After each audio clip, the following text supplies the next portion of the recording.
You know how distance is always positive no matter which direction you're heading? Well, that simple idea is actually the heart of a super important math concept, absolute value. It might seem pretty basic, but trust me, getting a handle on this is a real game changer for everything else you're going to do in algebra. So let's break it down. At the end of the day, absolute value is really just answering one simple question. How far is this number from zero? Seriously, that's it. It doesn't care if the number's positive or negative. All it cares about is pure, simple distance.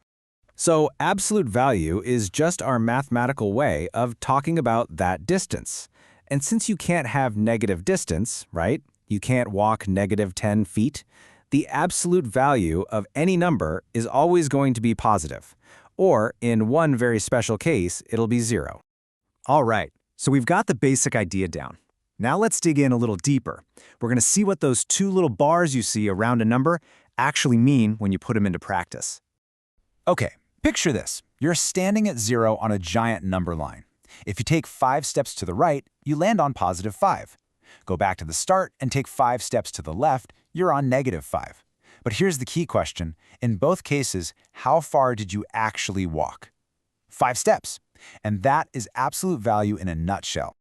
Okay, so the concept makes sense, right? Now let's get the formal rules down.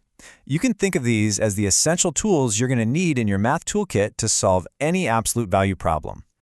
Now this formal definition, it looks a little intimidating, I know. But it's just a fancy way of saying exactly what we've already been talking about. In plain English, if the number inside the bars is positive or 0, you just leave it alone. If it's negative, you flip its sign to make it positive. Simple as that. So let's boil this down to 3 key facts you gotta remember. First, the result is never, ever negative. Second, the only number with an absolute value of 0 is, well, 0 itself. And third, opposites, like negative 7 and positive 7, are the exact same distance from 0, so they have the same absolute value. Now listen up, because this is probably the single most important rule to burn into your brain.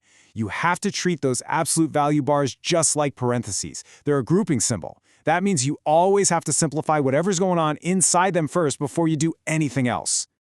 All right, theory's great, but let's be honest. You learn math by doing math. So let's walk through a couple of examples together to see these rules in action.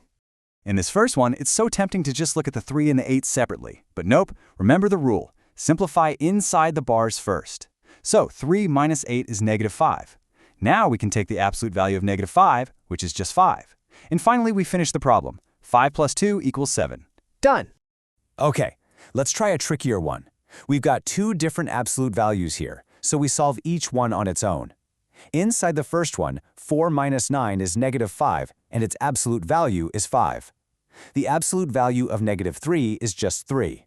But, and here's the catch, see that negative sign hanging out outside the first set of bars? That applies after we find the absolute value. So we actually get negative 5 plus 3, which equals negative 2. You know, knowing the rules is really only half the battle. The other half is knowing the common mistakes people make so you can avoid them. Let's go over a couple of those traps right now. This is the big one. It's so tempting to distribute or split the absolute value across the numbers inside, but you just can't do that. It completely breaks the rules. As you can see, doing that gives you the wrong answer of negative 5. You have to simplify the inside first to get the right answer, which is positive 5.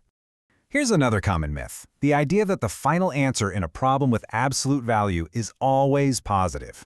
That's not quite true. In this example, the absolute value of 5 is, of course, 5. But that negative sign was on the outside of the bars, so it's not affected by the absolute value at all. It just sticks around, giving us a final answer of negative 5.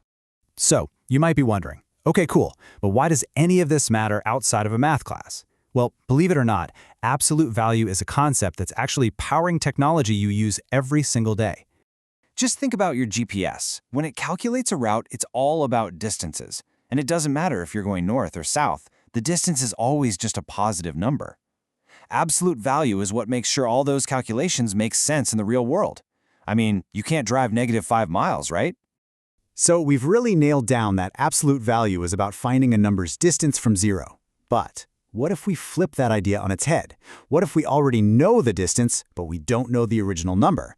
Well, that question is exactly where we're headed next when we start talking about how to solve absolute value equations.